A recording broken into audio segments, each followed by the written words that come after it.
मला शाळा ही कधीच आवडली नाही आयुष्यात माझी. नेवर बॉस की. आणि शाळेत का जायचं हा असा वगैरे प्रश्न माझ्या मनात आयुष्यात कायम पडलेला आहे, आजही पडतो तो. मी माझ्या मुलाला किंवा बाकीच्या मुलांना मी बघतो ना की अभ्यास करत बसले असं नाही, तर तेव्हा मला असं वाटतं अरे काय मी कशा करताय काय शिक्षण असंच कायम. पण ते गरजेचं आहे, म्हणजे शाळेत जाणं गरजेचं आहे. ते कशामुळे की तुम्हाला एक चांगलं छान एक तुम्हाला तुमची बॅकग्राऊंड तयार होते. कारण मी स्टेज पाहिलं जरी लांबून ना तरी मला मला इथे ताप भरायचा की हा माणूस का स्टेजवरती कसं करू शकतो हे सगळं, एवढ्या सगळ्या लोकांसमोर हा कसं बोलू शकतो. त्यामुळे मला इथे घाम फुटायचा, मला ताप भरायचा की तो करतोय ते. म्हणजे माझं तर खूप लांबचं राहिलं. वन थिंग वॉज दॅट की मी अमिताभसारखा आवाज मी इमिटेट करायचो.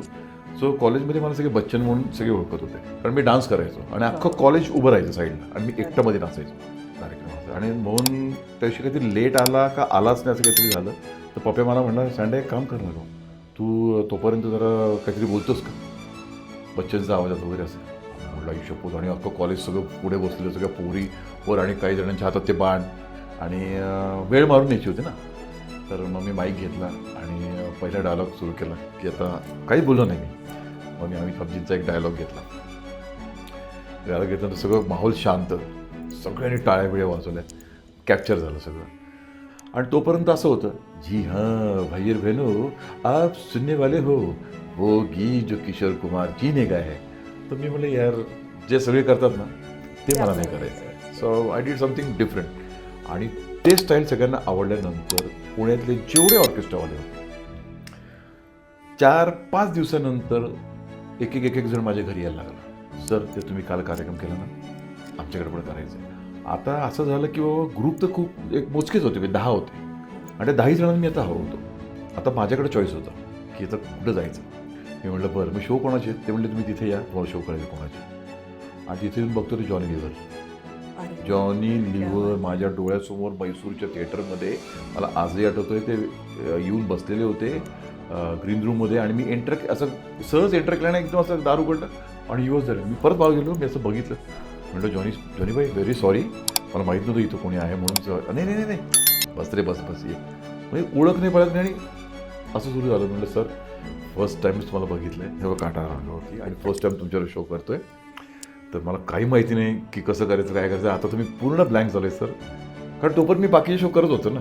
पण एकदम जॉनी लिव्हर साहेबांचा शो म्हणजे माझ्यासाठी धडधड वाढलं होतं.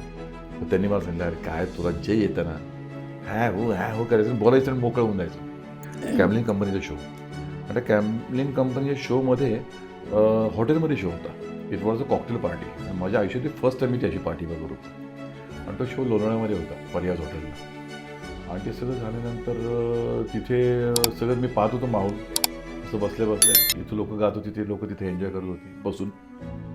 त्यांचं सगळं ते ड्रिंक्स आणि सगळं चाललेलं होतं. तर मी सहज मला एक गाणं माहिती होतं फक्त, मी कधी गायलो नव्हतं, पण मी सहज एकदा म्हटलं याच्यासाठी एक गाणं म्हणू का म्हणलं. तर त्यांनी माझ्याकडे सगळ्यांनी बघितलं तू आणि गाणं. आणि ते म्हणले कुठलं म्हणणार आहे. म्हणलं बाई हे असं गाणं. तर ते सूरबीर काय माहिती नव्हतं. ते म्हटलं कुठलं आहे. मी म्हटलं ते नाही का आसमां को धरती पे लाने वाला चाहिए तुन्ना तुन्ना फक्त तुन्ना, संजय दत्त. आणि I was fan of Sanjay Dutt, म्हणजे अजूनही मी त्याचा वेळ आहे. तर मी ते गाणं मला माहिती ते म्हणले म्हण बिनस. आणि मी काय केलं माईक घेतला, वरनं एक लाईन म्हणली फक्त स्टेजवर उभं राहून. आणि म्हणलं काहीतरी चांगलं वेगळं करूयात म्हणून असं मी खाली उतरलो स्टेजच्या आणि त्यांच्याकडे जाऊन ते गाणं म्हणून त्यांना घेऊन डान्स करायला सुरुवात केली. तुला सांगतो त्यावेळेस म्हणजे हे तुला मी 1991ची गोष्ट सांगतो. तेव्हा 28,000 रुपये आले होते टिप मला. 28,000 रुपीज. म्हणजे मी फक्त घामाघूम झालो होतो. मी ते गाणं जवळजवळ तुला सांगतो 40 मिनटं गाणं म्हणत होतो. एकच गाणं. मी ते थांबवलं की ते संदीपबाई वही गाणं चाहिए बजा. आणि 20 जणांपैकी जे सिंगर होते सगळे रिजेक्ट. सगळे ladies singer reject, gent singer reject, कोणाचं नाही झालं. आणि टॉपमोस्ट सिंगर्स पुण्यातले घेऊन गेलो होतो. एकच जेंट सिंगर, एकच लेडीज सिंगर आणि मी, आमचं सिलेक्शन झालं. त्यांनी 4 सिंगर सांगितले होते. 4 लेडीज सिंगर, 4 जेंट सिंगर आणि एक अँकर असं. आता विजा आला म्हणलं तर त्याला नेणं मस्त आहे त्या माणसाला. त्यांनी लगेच तिथनं तिकीट्स बुक केले. ते तिकीट्स आले. तिकीट आल्यानंतर त्यांनी सांगितलं भाई आपको 1 हफ्ते के अंदर निकलना है. अगं रे, मग अजूनच प्रेशर वाढलं. 1 हप्त्यात निघायचं म्हटल्यानंतर मग मी तिथून एस्तडीभूत होतं समोर, तिथून फोन केला आमच्या खाली वाड्यामध्ये एका आईला बोलावं म्हणलं पटकन, असं झालं, मी माझं सिलेक्शन झालं आणि मी लंडनला चाललो. असं वाड्यात सांगितलं, सगळेजण नाही का, फर्स्ट टाईम गल्लीत आमच्या कोणीतरी लंडनला चाललंय आणि कोणीतरी असं कोण चाललंय, पाटलांचा मुलगा. मग ते सुरू झालं सांगायला, बघा तुम्ही त्याला नावं ठेवत होते ना, आता बघा तो लंडनला चाललाय.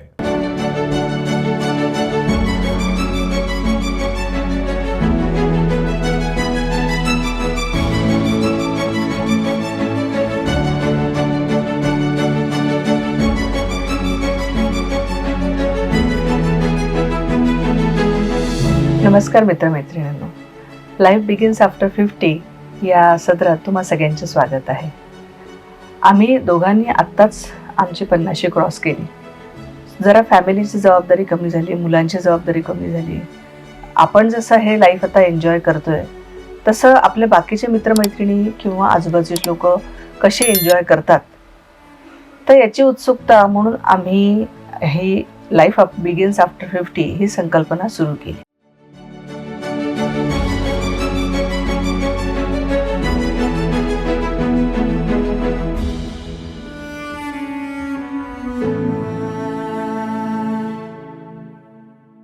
मित्रमैत्रिणींनो, लाईफ बिगिन्स आफ्टर 50 या सदरात आपण संदीप पाटील यांना भेटतोय. हॅलो संदीप. नमस्ते. हॅलो. येस. संदीपबद्दल एक छोटी ओळख म्हणजे ही इज अ शोमॅन. म्हणजे सुरुवात त्यांनी मिमिक्रीपासून सुरुवात केली, त्याच्यानंतर अँकरिंग त्यांनी केलं आणि आता तो गातो पण. तर संदीप, मला तुझ्याबद्दल जाणून घ्यायचं आहे. तर तुझं लहानपण वगैरे, तू म्हणजे पुण्याचं आहेस की कुठलं आहे? हो, basically I am born and brought up in Pune, पण माझं आजोळ म्हणजे कोल्हापूर, प्रॉपर कोल्हापूरचे आम्ही सगळे. आणि माझे वडील कॉलेज किंवा शिक्षणाच्या निमित्ताने इथे आले आणि इथेच त्यांनी मग जॉब केला. कॉर्पोरेशनमध्ये होते नगर सचिव म्हणून, on a very good post. आणि त्याच्यानंतर मग ते इथे सेटल झाले आणि त्याच्यानंतर मग आय वॉज बॉर्न हिअर. आणि एक टिपिकल पुणेकर असतो ना, तो पुणेकराचा प्रवास माझा सुरू झाला. शाळा पुण्याची? हो, शाळा पण मी शाळेमध्ये पुण्यामध्येच, कॉलेज पण पुण्याचंच. म्हणजे शाळा म्हणजे मी चिल्ड्रन्स अकॅडमीला होतो. आधी मी रोजरीला होतो, मग चिल्ड्रन्स अकॅडमीला गेलो. त्याच्यानंतर तिथून पासआउट झाल्यानंतर मी कॉलेजमध्ये ॲडमिशन घेतली BMCCमध्ये. आणि असं सगळं तो प्रवास सुरू झाला. आणि शाळा आणि याच्यामध्ये थोडं सांगायला मला नक्की आवडेल, मला शाळा ही कधीच आवडली नाही आयुष्यात माझ्या. नेवर बॉस की. आणि शाळेत का जायचं हा असा वगैरे प्रश्न माझ्या मनात आयुष्यात कायम पडलेला आहे, आजही पडतो तो. मी माझ्या मुलाला किंवा बाकीच्या मुलांना मी बघतो ना की अभ्यास करत बसले असं नाही, तर तेव्हा मला असं वाटतं, अरे काय म्हणजे कशा करताय काय शिक्षण असंच कायम. पण ते गरजेचं आहे, म्हणजे शाळेत जाणं गरजेचं आहे.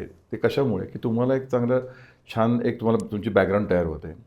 तुम्ही, आपण काय म्हणतो की शिक्षण काय महत्त्वाचं, शिक्षण महत्त्वाचं आहेच आहे. ते मी शिकलो नाही, that is a different part. म्हणजे शिकलो नाही म्हणजे माझं ग्रॅज्युएशन झालं, मी त्याच्यानंतर लॉ केलं, म्हणजे डिटेलमध्ये हे केलं, अशा सगळ्या गोष्टी केल्या. पण शिक्षणाचं आणि तुमच्या बिझनेसचं त्याच्यात काहीच हे नसतं. आता म्हणजे मी शिकलो आहे, मी MCOM झालो, मी DTL केलं आणि त्याच्यानंतर मी आता ह्या फील्डमध्ये आहे की जे माझं पॅशन आहे. पण सुरुवात कशी झाली? सुरुवात कशी झाली म्हणजे हे बघ, पहिले ते सुरुवात Ganpati. I tell you very frankly, Ganpati festival म्हणजे आपल्याकडे पुण्यामध्ये म्हणजे की तिथपासून जी सुरुवात झाली स्टेजवरती जायची म्हण, किंवा एक वाडा संस्कृती होती. आम्ही ज्या वाड्यात वाढलो वगैरे, ती वाडा संस्कृती असल्यामुळे आमच्या अख्ख्या वाड्यामध्ये जवळजवळ 60 फॅमिलीज होत्या. आता 60 फॅमिलीजमध्ये त्यांची ती मुलं वगैरे सगळी अशी, आणि असा सगळा तो गोंधळ आमच्या अख्ख्या वाड्यामध्ये असायचा. आणि कमीत कमी तुला सांगतो 200 ते 250 लोकं आमच्या त्या वाड्यामध्ये होती. वाड्यामध्ये मस्त छान चौकोन होता, म्हणजे अंगण जिला आपण म्हणत, मोठं अंगण होतं, फरशी विरशी खूप छान स्वच्छ, मध्ये तुळशी वृंदावन, एक टिपिकल जुना वाडा. हा आमचा वाडा म्हणजे चिपळूणकरांचा वाडा. म्हणजे चिपळूणकरांचा जो इतिहास जर ज्यांना कोणाला माहिती असेल तो वाडा आमचा होता. आणि आमचं जे घर होतं बेसिकली आमचं त्या वाड्यातलं, तिथं चिपळूणकर राहत होते. त्यामुळे त्या आमच्या 10 बाय 10च्या खोलीचा, त्या घराचा फोटो सकाळला आला होता, केसरीमध्ये आला होता तेव्हा. त्याच्यानंतर मला वाटतं अजून टाइम्सला पण आला होता आणि एक जण जे होते तर त्यांनी कंप्लीट राईटअप आमच्या घरावरती केला होता अरे वा. की तुम्ही जे राहता हे घर चिपळूणकरांचं घर आहे. आणि आम्हाला माहिती नव्हतं की वाड्यामध्ये अनेक खोल्या होत्या, त्यातली ही खोली की तिथं चिपळूणकर राहत होते. तर सो आम्ही ऐतिहासिक याच्यामधनं आल्यामुळे आणि वाड्या संस्कृतीचं सगळं असल्यामुळे आम्ही गणपतीमध्ये वगैरे सगळं एकत्र यायचो. मग गणपतीत डान्स बसवा, मग काहीतरी कोणीतरी नाटक बसवा, असं वगैरे सगळं व्हायचं. मग ती सुरुवात झाली. पण I was not good that time की आता जे मी काय करतो आहे ना, तर तेव्हा असं काही नव्हतं. म्हणजे मी एकदम आय वॉज व्हेरी रॉ. म्हणजे मला कसं उभं राहायचंही माहिती नव्हतं. मग मला मारून मुटकून इथं उभा हालायचं नाही. मग माझ्या हातात उगीच काहीतरी भाला वगैरे द्यायचे. मग ते पंखा नसतो का तो, हां तो पंखा काय मग ते हे राजाच्या मागे मी उभा असायचो वगैरे, असं असं काहीतरी ते असं होतं. हां, I was good in dance. म्हणजे मला आठवतं की मी डान्स म्हटलं ना की मी जितेंद्रसारखा डान्स कर म्हटलं की मी करून दाखवायचो. धर्मेंद्रजींसारखा डान्स कर मी ते करून दाखवायचो. आणि my father was very fond of my all this things. म्हणजे he never said me no की तू हे काय करू नको, तू हे काय करू नको, नेवर. त्यांनी बघितलं की माझा इंटरेस्ट कशात आहे. मग त्यांना कळलं की हा अभ्यासात जरी काही नसला तरी त्याचा इंटरेस्ट जो आहे तो साधारणपणे ह्याच्याकडे आहे. त्यामुळे आणि बेसिकली माझी बॅकग्राऊंड म्हणजे माझी आई आणि आईचे वडील म्हणजे वसंत शिंदे, म्हणजे चित्रपटातले जे कॉमेडियन ॲक्टर दादा कोंडकेंचे मामा कायम दाखवलेले जे आहेत ते माझ्या आईचे वडील. त्यामुळे त्यांनी 3.5च्या चित्रपटांमध्ये काम केलं माझ्या आजोबांनी, वसंत शिंदे जे होते. म्हणजे सांगते ऐका मला जे गाणं होतं, सांगा या वेडीला माझ्या गुलछडीला, तियासाठी सोडून आलो मी सासूरवाडीला, असं वगैरे ते गाणं आहे ते छान. अहो सांगा ह्या वेडीला माझ्या गुलछडीला, सांगा ह्या वेडीला माझ्या गुलछडीला, हिच्यासाठी आलो मी सासूरवाडीला, सांगा ह्या वेडीला. तर ते गाणं त्यांच्यावर चित्रित केलं गेलेलं होतं. असं सगळं माझी फॅमिली बॅकग्राऊंड असल्यामुळे माझ्या आईला पण ती आवड होती चित्रपटांची खूप. आणि गाण्याची आवड मला तिच्यामुळे लागली बेसिकली. तो वारसा जो आहे तो असा आला तुझ्या. हो यार, म्हणजे लिटरली. आणि अख्ख्या आमच्या खानदानात म्हणजे माझ्या मावशीकडच्या जर तिकडे बघितलं तर कोण नाही, माझ्या मामाकडे जर बघितलं तर त्यांच्या फॅमिलीमधले कोण नाही. फक्त आमच्या आईकडच्या ह्याच्यामध्ये मी आणि आता माझा मुलगा, असं. बाकी आमच्या कोणी मावशांमध्ये कोण नाही, मामांमध्ये कोण नाही, अण्णांच्या तिकडे कोण नाही, आजीच्या तिकडे कोण नाही. हे फक्त आम्हाला चालत दोघांना. सो मला वाटतं ती स्वामी कृपा असेल आणि की आय वॉज ब्लेस्ड की हे तुझ्यासाठीच तुला मी इथं जन्म दिला आहे आणि हे तू करायचं आहे. तुझं अँकरिंग जे आहे ते कॉलेजपासून सुरू झालं, हो, right. त्याच्यात तू ते आम्हाला सांग ना जरा. अँकरिंग सुरू व्हायचं कारण बेसिकली असं होतं. एकतर ना खूप गंमत म्हणजे सांगायची की आता जे मी काय करतो आहे ते मला कधी कधी असं बसल्या बसल्या हसायला येतं. त्याचं कारण तुला मी सांगतो की काही संबंध नव्हता माझा की मी अँकरिंग करीन, मग मी स्टेजवरती जाईन वगैरे. कारण मी स्टेज पाहिलं जरी लांबून ना तरी मला इथे ताप भरायचा की हा माणूस का स्टेजवरती कसं करू शकतो, हे सगळं एवढ्या सगळ्या लोकांसमोर हा कसं बोलू शकतो. त्यामुळे मला इथं घाम फुटायचा, मला ताप भरायचा की तो करतोय ते. म्हणजे माझं तर खूप लांबचं राहिलं. पण कॉलेजमध्ये गेल्यानंतर तुला माहिती असेल की कॉलेजचा कसा माहोल असतो आणि तो सगळा धांगडधिंगा, मग कॉलेजचं गॅदरिंग वगैरे. आणि त्या कॉलेजच्या गॅदरिंगमध्ये एक वन थिंग वॉज दॅट की मी अमिताभसारखा आवाज मी इमिटेट करायचो, मेमिक्री करायचो त्यांची. आणि त्यांचा डान्स मी सेम अजूनही तसंच करतो मी, त्यांचा डान्स वगैरे ॲक्शन तशी सेम. सो कॉलेजमध्ये मला सगळे बच्चन म्हणून सगळे ओळखत होते. म्हणजे आता सुद्धा ज्या मुली वगैरे किंवा आमच्या मैत्रिणी भेटतात ना त्यांच्या मोबाईलमध्ये सँडी किंवा संदीप असं फीड नाही आहे, बच्चन म्हणून माझं नाव फीड केलं आहे त्याने. म्हणजे मी दिसत नसीन किंवा काही नसीन बट बच्चन म्हणून त्यांनी नाव फीड केलं आहे. तर मी त्याला विचारले काय बच्चन म्हणून. नाही ती आठवण तुझी तशीच आहे. कारण मी डान्स करायचो आणि अख्खं कॉलेज उभं राहायचं साईडला आणि मी एकट्यामध्ये नाचायचो.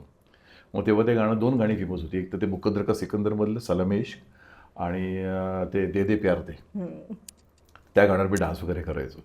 आणि गॅदरिंगच्या वेळी आम्ही जे काय ठरवलं होतं असं जर करायचं तर आमचा पप्या म्हणून एक मित्र होता, खूप चांगला डिरेक्टर होता तो. तर त्यांनी खूप छान छान कार्यक्रम असे गॅदरिंगसाठी बसवलेले होते. आणि जो निवेदक होता मेन मला वाटतं मोहन माडगुळकर म्हणून होता, मोहन माडगुळकर. तर तो निवेदन करणार होता कार्यक्रमाचं. आणि मोहन त्याशी काहीतरी लेट आला का आलाच नाही असं काहीतरी झालं. तर पप्या मला म्हटला सँडा एक काम करणार हो, तू तोपर्यंत जरा काहीतरी बोलतोस का बच्चनचा आवाजात वगैरे असे. अरे म्हणलं आई शपथ. आणि अख्खं कॉलेज सगळं पुढे बसलेलं, सगळ्या पोरी वर आणि काही जणांच्या हातात ते बाण. आणि हे सगळं असं बघितल्यानंतर म्हणजे माझा तर म्हणजे बाणच सुटला होता कंप्लीट. म्हणजे म्हणलं आता हे जे सुरू झालं तर माझ्या अंगावर बाण येणार, अमुक येणार, ते सगळं असतं ना माहोल तो. कारण मी खाली बसून तेच उद्योग करायचो असं सगळं. आईला म्हणलं आपण गेल्यानंतर आता हे काय लफडं होतं नवीन, आता काय माहिती. पण मी आपलं बिंदास गेलो आणि वेळ मारून न्यायची होती ना. तर मग मी माईक घेतला आणि पहिला डायलॉग सुरू केला की आता काही बोललो नाही मी, की आपले निवेदक येईपर्यंत मी एक जरा तुम्हाला डायलॉग ऐकवतो की ज्याचे तुम्ही सगळेजण फॅन आहात. मग मी अमिताभजींचा एक डायलॉग घेतला. डायलॉग घेतल्यानंतर सगळं माहोल शांत, सगळ्यांनी टाळ्या बिळ्या वाजवल्या, कॅप्चर झालं सगळं. आणि मग मी चालू केलं गप्पा असं की आपण नेहमीच कॉलेजमध्ये येत असतो, कॉलेजमध्ये मी कायम बाहेर बसलेलो असतो वगैरे, असं सगळं चालू केल्यानंतर लोक आणि ते सगळं वातावरण शांत झालं, सगळेजण ऐकत होतं बरं का माझं. ही शपथ, मी म्हणलं राव ऐकतात सगळेजण, खूप भारी झालं. आणि तितक्यात मोहन आला आणि कट टू एक महिना गेला गॅदरिंगनंतर. एक माणूस आमच्या घरी शोधत आला पत्ता. तेव्हा मोबाईल नाही, काही नाही, फोन आमच्या घरी फोन पण नव्हता. आणि सगळं असं असताना तो शोधत आला की संदीप पाटील का तुम्ही? म्हणलं हो. अहो म्हणे परवा मी तुमच्याकडे कॉलेजला आलो होतो गॅदरिंगला आणि मी माझा साऊंड वगैरे घेऊन आलो होतो. तर मी सगळं साऊंड वगैरे लावलं आणि मी तुमचं निवेदन बघितलं त्या दिवशी, तुम्ही काय केलं तेवढं केलं तेवढं. तर म्हटलं तुम्ही आमच्याकडे निवेदन करायला का? म्हणलं आमच्याकडे म्हणजे? अहो म्हणे ते सचिन पिळगावकर माहिती का तुम्हाला? म्हणलं ते ॲक्टर? म्हणलं हो. तर त्यांच्या गाण्यांचा कार्यक्रम असतो, ते आम्ही करतो म्हणे. आणि त्यांचा नेमका अँकर इथे आता म्हणजे तो आलेला नाही का काय, असं काहीतरी झालं. आणि मी म्हणलं बरं मग? ते म्हणलं नाही, मग तुम्हाला करावं लागेल बरं का. अरे बापरे. म्हणलं मला? म्हणलं अहो मी कधी केलेलं नाही म्हटलं अशा याच्यात कार्यक्रम, आणि मी ते काही करत नाही असं वगैरे. नाही म्हणलं तुम्हाला काही करायचं नाही, तुम्ही फक्त एवढंच सांगायचं आहे यानंतर हे गाणं, यानंतर किशोर कुमार यांचं हे गाणं, यानंतर रफी साहेबांचं हे गाणं, बस एवढंच करायचं आहे बस, आणि वेळ मारून द्यायची. म्हटलं बघा सर, म्हटलं मी केलेलं नाही आहे. आणि that was my first show. पहिलीच उडी मारली मी आणि तिथे गेलो. सचिन पिळगावकर माझ्यासमोर उभे होते. सचिन भाईंना मी नमस्कार केला वगैरे. सचिन भाई म्हटले तू करणार आहेस का? म्हटलं हो सर. म्हटलं मी फर्स्ट टाईम करणार आहे. नाही काय प्रॉब्लेम नाही, जा तुला जसं पाहिलं असं कर. आणि त्या दिवशी सिक्सर मारून पाटील साहेब बाहेर आले. तर त्यांना ते सगळ्यांना आवडलं मी जे काय केलं. तर त्याचं रिझन तुम्ही सांगतो एक खूप. तोपर्यंत ऑर्केस्ट्रा फील्डमध्ये ना अमीन सैनींची खूप सगळेजण ॲक्टिंग करायचे, म्हणजे अँकरिंग करताना. जी हां भाई बहनो इसके बाद जो गाणं सुनने वाले, एवढंच असायचं. मी काय केलं, मी माझ्या आवाजात केलं, मी माझी स्टाईल आणली आणि ते बरेच लोकांना ते आवडलं. कसं बोललास? मी बोलताना असं बोललो की यानंतर इसके बाद आप जो गाना सुनने वाले, जिस गाने को आपने सभी ने बहुत ढेर सारा प्यार दिया है, लेकिन वो गाना जब भी बजता है ना तो लोग बैठकर नहीं सुनते इस गाने को, नाच कर सुनते हैं गाने को. ये लीजिए, ये गाने का मज़ा है, बस सुन लीजिएगा. किशोर कुमार का वो गाना, फिल्म का नाम है बॉम्बे टू गोवा, आइए सुनते ये गाना, देखा ना है रे सोचाना. असं केल्यानंतर त्यांना ते हे झालं की अरे.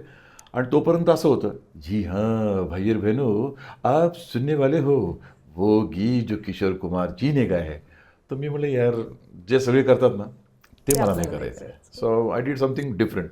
आणि ते स्टाईल सगळ्यांना आवडल्यानंतर पुण्यातले जेवढे ऑर्केस्ट्रावाले होते, 4-5 दिवसानंतर एक जण माझ्या घरी यायला लागला. सर ते तुम्ही काल कार्यक्रम केला ना, आमच्याकडे पण करायचं आहे. सर तुम्ही कालचे कार्यक्रम, मला कळेना. माझी आई म्हटली अरे काय केलं तू असं, हे चालू केलं झालं. मी म्हटलं अरे ते ऑर्केस्ट्राचे ग्रुप आहे त्यांचे आणि अमुक तर त्यांना आता मी हवं आहे त्यांना. आता असं झालं की बाबा ग्रुप तर खूप एक मोजकेच होते, 10 होते आणि त्या 10 जणांना मी आता हवं होतो. आता माझ्याकडे चॉईस होता की आता कुठं जायचं. ते झाल्यानंतर मग हे आले सगळे ऑर्केस्ट्रावाले. तर आता माझ्याकडे चॉईस राहिला. आता पहिला चॉईस कोणाला द्यायचा म्हणून मी सर्ग म्युझिकल नाईट जॉईन केली. का तर त्यांची जी मावशी होती माझ्या शेजारी राहायची, परांजपे म्हणून. तर ती तिच्याकडे आली, तिच्या थ्रू माझ्याकडे आली की संदीपला सांग ना आपल्या ऑर्केस्ट्रामध्ये त्याला हे करलं. म्हणून त्याने मला त्या मावशी म्हटलं परांजपे काकू तू दुसरीकडे कुठं जायचं नाही, तू सर्ग म्युझिकल नाईटमध्ये जायचं. So I joined Sarg musical night. तेव्हा सर्ग म्युझिकल नाईटचा बॅनर वॉज ह्यूज बॅनर.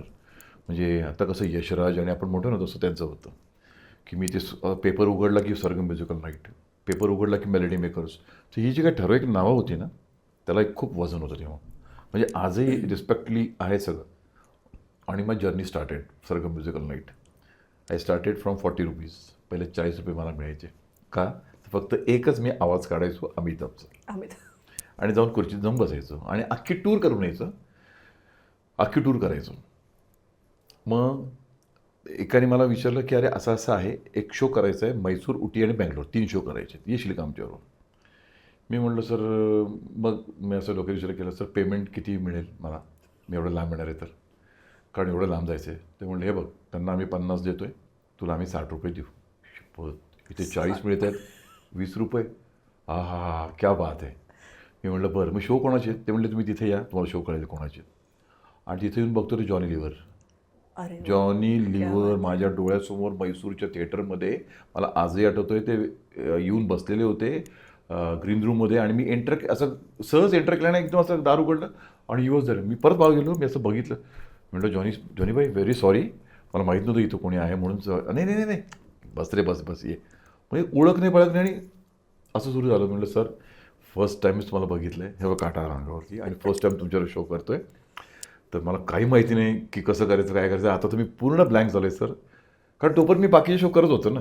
पण एकदम जॉनी लिव्हर साहेबांचा शो म्हणजे माझ्यासाठी असं धडधड वाढलं होतं. तर त्यांनी मला सांगितलं अरे काय तुला जे येतं ना हॅ हो करायचं, बोलायचं आणि मोकळं होऊन जायचं. पैशापत म्हटलं क्या बात आहे. ते झालं सगळं. तिथनं ते टूर करून आलो लगेच माझ्या घरी. तेव्हा ते फोन नव्हतं म्हणून आईकडे लिहून जायचे, हे आले तर ह्यांना हा फोन करा म्हणून मी खाली गेलो, फोन केला. तर ते म्हणले असं असं आहे, आम्हाला सोनू निगम नाईट करायची आहे आणि सोनू निगम येणार आहेत, तर तुम्ही आहात काय अवेलेबल. आयुष्यपत म्हटलं ये तो बहुत बढ़िया बात हो गई यार. एक झालं की एक, मग सोनू निगमचे शो करायला लागलो. मग 80 रुपये मिळायला लागले. मग त्याच्यानंतर वर्ष उजाकर अप्रोच झाले आणि मग 150 रुपये प्रवास सुरू झाला. मग सगळं असं करता करता it was a very good journey. की पहिल्यापासून एक लेवल म्हणतो ना, ती लेवल खूप छान मेंटेन झाली माझ्याकडनं. आणि ती लेवल मेंटेन झाली. सो ती लेवल मेंटेन झाल्यानंतर मग एक माझ्या लक्षात आलं की आपल्याला असंच अमुक करायचं आहे. मग ती लेवल आल्यानंतर माझ्यातला एक वेगळा कॉन्फिडन्स आला. मग तो कॉन्फिडन्स आल्यानंतर आता मला माझ्यातला काहीतरी बदल करायचा आहे किंवा माझ्यातला काहीतरी एक चेंज करायचं किंवा चेंज हवा आहे असं म्हणून. नुसतं अँकरिंग हे बस झालं, आता काहीतरी वेगळं पाहिजे. म्हणजे मला वाटतं त्याच्यानंतर तू सिंगिंगमध्ये आला, त्याची पण एक स्टोरी आहे गेस. अरे सिंगिंगची तर भारी स्टोरी आहे. मी गायचं वगैरे माझ्या आयुष्यात कधी मी सारेगमप कधी शिकलो आहे किंवा पेटी घेऊन बसलो वगैरे काही शक्यच नाही. म्हणजे खरंच सांगतो तुला मी, म्हणजे हे म्हणतो ना आपण ब्लेस्ड असतं काय काय कोणाला गोष्टी. जसे किशोर कुमार सांगतात बा नेहमी, किंवा त्यांची आम्ही स्टोरी जेव्हा सांगतो किंवा ते कधी काही शिकले नाहीत सारेगम, पण त्यांना माहिती नव्हतं सूर काय स्केल काय काही माहिती नव्हतं. Same like that. आणि असं झालं की एक दिवशी आम्हाला असं एका कंपनीचा शो मिळाला, नाव कॅमलिन. ते आपले कंपास बॉक्स ते बनत होतं, कॅमलिन कंपनीचा शो. आणि त्या कॅमलिन कंपनीच्या शोमध्ये हॉटेलमध्ये शो होता. It was a cocktail party. आणि माझ्या आयुष्यातली फर्स्ट टाईम मी त्याची पार्टी बघत होतो. आणि तो शो लोणावळ्यामध्ये होता फरियाज हॉटेलला. आणि ते सगळं झाल्यानंतर तिथे सगळं मी पाहत होतो माहोल, असं बसल्या इथं लोक गात होती, ते लोक तिथे एन्जॉय करत होती बसून. त्यांचं सगळं ते ड्रिंक्स आणि सगळं चाललेलं होतं. तर मी सहज, मला एक गाणं माहिती होतं फक्त, मी कधी गायलो नव्हतं, पण मी सहज एकदा म्हटलं अरे म्हटलं यांच्यासाठी एक गाणं म्हणू का म्हटलं. तर त्यांनी माझ्याकडे सगळ्यांनी बघितलं, तू आणि गाणं. म्हटलं अरे कॉलेजमध्ये आपलं ते कॅन्टीनमध्ये बसले नाही का ते टेबलावरती असं करत करत ते आम्ही आपलं म्हणायचो. तर म्हटलं बरं. आणि ते म्हटले कुठलं म्हणणार आहे. म्हटलं हे हे असं आहे गाणं. तर ते सूरबीर काय माहिती नव्हतं. ते म्हटलं कुठलं आहे. मी म्हटलं ते नाही का आसमां को धरती पे लाने वाला चाहिए तुन्ना तुन्ना पत्ता तुन्ना, संजय दत्तचं. आणि I was fan of Sanjay Dutt, म्हणजे अजूनही मी त्याचा वेळ आहे. तर मी ते गाणं मला माहिती आहे. ते म्हणले म्हण बिंदास. आणि मी काय केलं, माईक घेतला, वरनं एक लाईन म्हणली फक्त स्टेजवर उभं राहून. आणि म्हणलं काहीतरी वेगळं करूयात म्हणून असं मी खाली उतरलो स्टेजच्या आणि त्यांच्याकडे जाऊन ते गाणं म्हणून त्यांना घेऊन डान्स करायला सुरुवात केली. तुला सांगतो त्यावेळेस, म्हणजे हे तुला मी 1991ची गोष्ट सांगतो. तेव्हा 28,000 रुपये आले होते टिप मला, 28,000 रुपीज. म्हणजे मी फक्त घामाघूम झालो होतो. मी ते गाणं जवळजवळ तुला सांगतो 40 मिनटं गाणं म्हणत होतो, एकच गाणं. मी ते थांबवलं की ते संदीपबाई वही गाणं चाहिए बजा. आई शपथ. आता प्रॉब्लेम काय झाला, माझ्यावर जे सिंगर होते, मेन सिंगर्स, ते सगळे बसलेले होते तिथे. आणि मी जो सिंगर नाही आहे, काहीच हे नाही आहे, ते लोक मला हे करतात. कुठंतरी असं असतं ना फिलिंग की भाई आम्ही सिंगर आहोत, आम्हाला एक ते हे बघ कलाकाराचं एक ते माइंड असतं. उद्या समजा माझ्यासमोर कोणाची तारीफ केली तर मला थोडं वाईट वाटतं की अरे मी एवढं चांगलं करतो आणि तू हिची तारीफ करतात, म्हणजे असं थोडंसं असतं ना. पण द प्लस पॉईंट वॉज की पैसे मिळालेले होते. 28,000 रुपये इंटू जे काही होतील ते 10 जण, 200 रुपये मिळणाऱ्या माणसाला जर 28 रुपयाची टीप आली आहे, जस्ट टीप, तर ते सगळे it was so this thing. आणि मग त्याच्यानंतर मला सगळ्यांनी मग डायरेक्ट शो झाल्यानंतर मग सगळी ती टीप गेली जवळजवळ आमची 38,000 का 42,000 रुपये. मग पुढची गाणी मग अमुक तमुक असं सगळं करता मग सगळं शो झाल्यानंतर सगळ्यांनी मला उचललं असं वगैरे. अरे काय राव चुपे रुस्तुम, अरे म्हटलं कसलं चुपे रुस्तुम, काही माहिती नाही. मी आपलं घुसलो डायरेक्ट, ते बसला शॉट तो बसला शॉट. मला अजूनही आठवतं आहे केबिनमध्ये, म्हणजे आमची गाडी होती बस, त्याच्या बसच्या केबिनमध्ये तो आपलं हे मोठा हे असतो ना गिअर टाकायचं, तर तिथं ते एक मोठं हे असायचं बघ, ते बसमध्ये बसायचं. त्या बसवर आम्ही अशी चादर पसरून ते पैसे मोजत बसलो होतो. आणि मग सगळ्यांना किती आले करत असतं. मला काही ते माहिती नव्हतं हे टीप असते, आणि मग ती डिवायडेड इंटू जे काही 10 जण 15 जण आहेत ते असे वाटून घेतात. आणि जेव्हा घरी आलो आणि मी आईला जेव्हा सांगितलं, आई आज 5,000 रुपये आले सगळ्यांना. आई म्हणली कुठून? म्हटलं अगं मी ते गाणं गायलो ना, तर त्यांनी एवढे पैसे दिले, तर ते सगळ्यांनी वाटून घेतले, ते एवढे आले आम्हाला.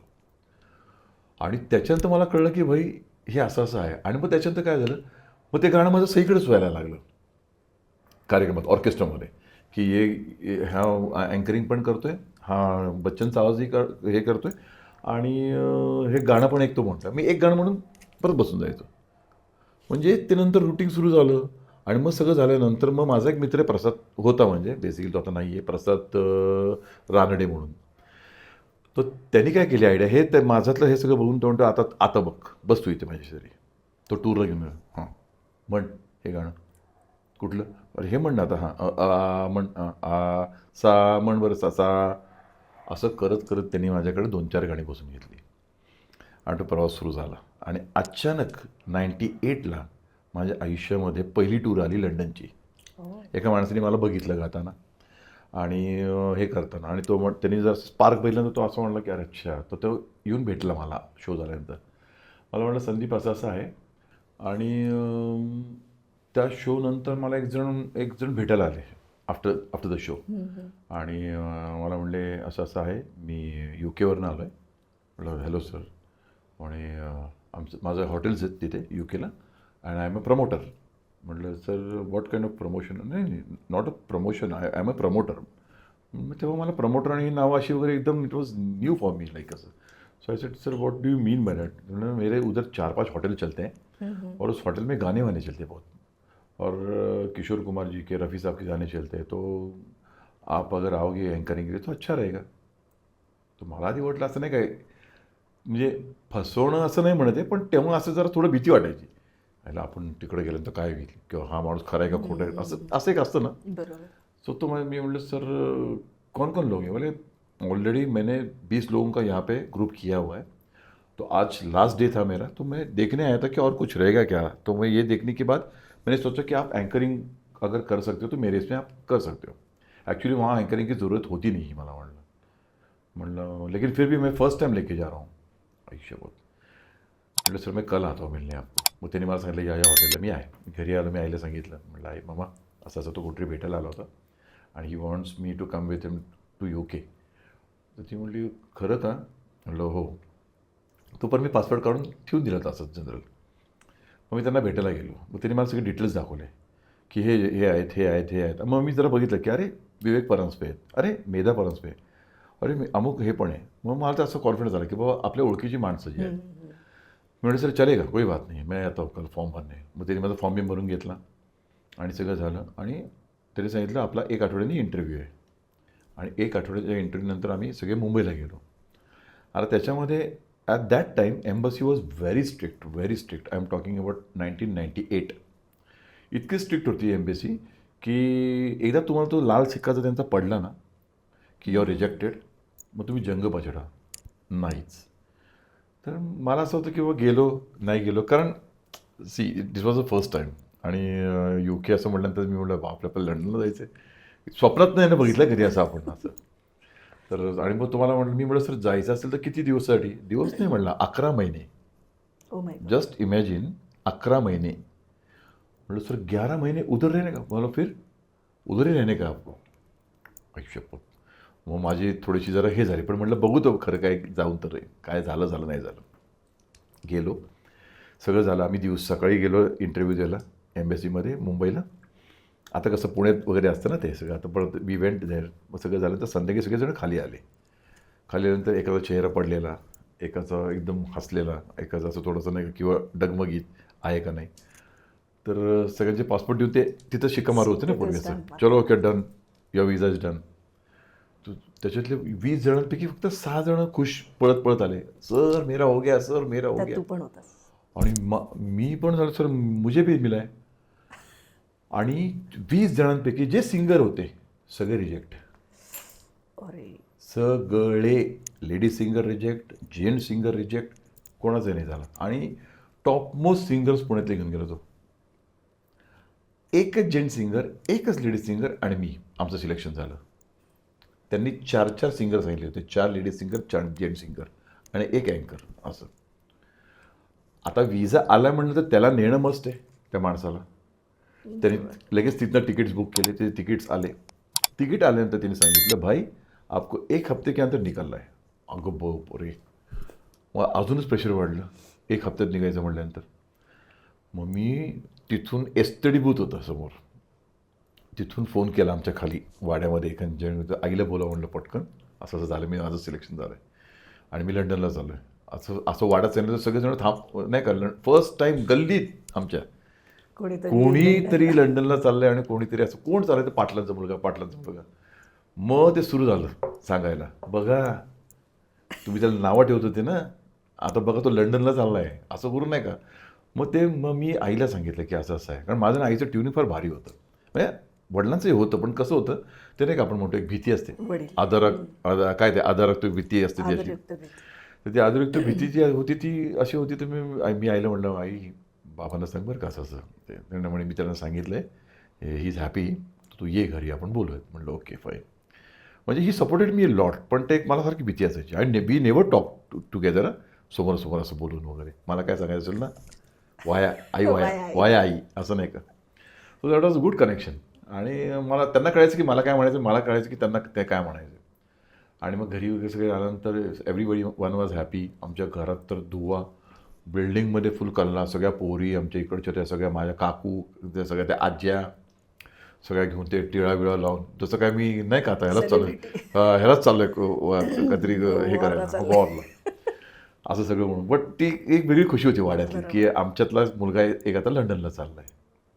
मग अख्ख्या गल्लीवर हे झालं की जाता येतं. मग मी शॉपिंगला जायचं होतं, काय लंडन ना, आता काय लंडन ना, म्हणजे अख्खी बातमी पसरलेली होती. म्हणजे असं ते झालं होतं. आणि मग तिथं गेल्यानंतर मी सुरुवात केली. पहिल्यांदा आम्ही ज्या हॉटेलला गेलो तर तिथे सगळेजण बसलेले होते हॉटेलमध्ये आणि त्यांनी सांगितलं आज पहिला परफॉर्मन्स तुमचं इथे आहे या हॉटेलमध्ये. तर बघितलं मी आणि मी एक गाणं म्हणलं. तर माझ्या प्रमोटरने ते ऐकलं. सगळं झाल्यानंतर it was a first day म्हणून तो काय बोलला नाही. रात्री जेवताना तो म्हटला, संदीप भाई एक काम करो ना यार, अभी आपको दिन भर कुछ काम नहीं होता है, किसको कुछ काम नहीं है, आपको डायरेक्टली शाम को होटल पे आना है, गाना है, तो हर एक दिन में एक गाना भी डालो. अरे म्हणली गुड आयडिया सर, म्हणलं ये भी अच्छा है, अगर कुछ काम नाही तो ये करते. म्हणून मी काय करायचो तेव्हा वॉकमन असायचे बघ. तेव्हा आता हे मोबाईल लावलं आणि काढलं, शोधलं आणि बघ हाताने लिहून गाणी काढायचो मी. हाताने 7,000 गाणी मी हाताने लिहिली. तिथनंच वही घेतली, स्वस्तात वही घेतली. तिथं UK पाऊंड्समध्ये काय वही घ्यायची आणि पेन घेतला तिथलाच. मग ते लिहित बसायचो. मग ते कॅसेट मागे घे, मग ते हे काय म्हणले, अच्छा आपने को का, अच्छा असं करत. मग सकाळचा हा उद्योग असायचा. मग दुपारी आम्ही जेवायचो. मग संध्याकाळी ते गाणं मी परफॉर्म करायचो. असं करता करता पहिल्या टूरला मी 450 गाणी बसवली. फर्स्ट टूरला 11 महिन्यात 450 फर्स्ट टूरला माझ्या 11 महिन्यात. आणि इतका माहोल करून ठेवला की मॅड करून ठेवलं लोकांना तिथे. आणि कॉन्फिडन्स आला मला की भाई आता आपण गाऊ शकतो. तोपर्यंत पुण्यात न्यूज की तो गायला लागला आता प्रोफेशनल. किशोर, मुकेश, रफी सगळं गायला लागलं आहे. जसा पुण्यात आलो ना, आल्यानंतर दुसऱ्या दिवशी सुरूच झाले माझे कार्यक्रम. आई म्हणली आता आठवड्याभर काही कार्यक्रम घ्यायचे नाहीत, तू फक्त घरात थांबायचं माझ्याबरोबर आणि बाबांबरोबर. आई शपथ, मी म्हणलं मग आता इथं एवढं अजिबात जायचं नाही म्हणले आठवड्यावर कुठं. 11 महिन्याने आलो होतो मी घरी. तर तिला एक ते असं होतं ना की नाही बाबा माझ्या मुलांनी असं हे तिला, आणि ती जर माझं जमायचं म्हणून तिला तसं वाटायचं. मग मी सगळं झालं आणि तेव्हा माझं लग्न झालेलं होतं बरं का. हां, त्याच्यावरनं संजना तुला कशी भेटली? हा ती एक स्टोरी वेगळी आहे. म्हणजे हां. तुझं लव्ह मॅरेज? ॲक्च्युली लव्ह कम अरेंज असं म्हणता येईल. मग ते खूप भारी भारी स्टोरी आहे. मग त्याच्यावर मूवी येऊ शकतो बरं का असं. त्याचं काय कारण आहे की मी टुरिंग करायचो ना, म्हणजे शोजमध्ये मी टुरिंगला जायचो. आणि माझा एक अतिशय जवळचा मित्र, मी actually I was a cricketer, very good cricketer. मी हॉकी प्लेअर आणि क्रिकेट प्लेअर आहे. आणि हॉकीला मी तुला सांगतो नॅशनल चुकलं माझं, नाही तर मी अतिशय उत्तम सेंटर फॉरवर्ड खेळलेला माणूस आहे. म्हणजे हॉकी माझी जान होती. तेव्हा माझ्याकडे ₹40 पण नव्हते हॉकी घ्यायला. तेव्हा मला सरांनी हॉकी घेऊन दिली होती अरे वा. कि he is a very good player. आणि त्यांनी माझ्या वडिलांना सांगितलं की सर आप गलत मत समझना, लेकिन ये मेरा बहुत चाहता हुआ ये बंदा है, तो मैंने उसको दिया है, तो आप गलत मत समझना. मग माझ्या वडिलांनी पगार झाल्या त्यांना ₹40 घेऊन दिले की तुमचे ₹40 ते मी त्याला नाही नाही म्हणले माझ्याकडे संदीपला गिफ्ट म्हणून असं.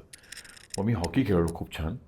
मी लाँग जम्प खेळणारा माणूस आहे. मी हाय जम्पमध्ये शाळेला जवळजवळ 40 बक्षिसं आणून दिलेली आहेत हाय जम्पमध्ये. अरे. हो, माझं रेकॉर्ड होतं. किती छान. म्हणजे सगळं मी स्पोर्ट्समध्ये आय वॉज व्हेरी गुड. आणि अचानकपणे काय हा टर्न झाला मला काही कळलंच नाही. आय वेंट देअर असं.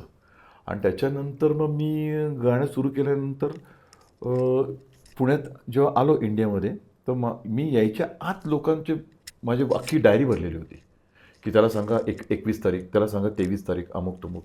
आणि ज्यांच्याकडे मी कार्यक्रम करायचो, चांदोडकर म्हणजे ते सरगम म्युझिकल नाईट, ते मला म्हटले अरे संदीप तू तर काय प्रोफेशनली गायला लागला अमुक तमुक. मी म्हटलं हो सर, तिथे गेल्यानंतर काय म्हटलं काका ते असं असं झालं होतं आणि मला गावं लागलं. आणि मग त्यापासून मी सुरू केलं गायला. तर त्या सगळ्या गोष्टी सुरू झाल्यानंतर मग वर्षा उसगावकर नाईट सुरू झाली होती. तेव्हा माझं लग्न ठरत होतं, म्हणजे असं बघायला सुरुवात झाली. ती आई म्हणली आता तू सेट झालायस याच्यामध्ये तर विल स्टार्ट सेईंग लाईक असं. नाहीला म्हटलं तुम्हाला जे आवडतं ना. आई म्हणते अरे बरं त्याच्या आधीच मी सांगायला मला आवडेल. कॉलेजला जेव्हा होतो किंवा या प्रोफेशनमध्ये होतो,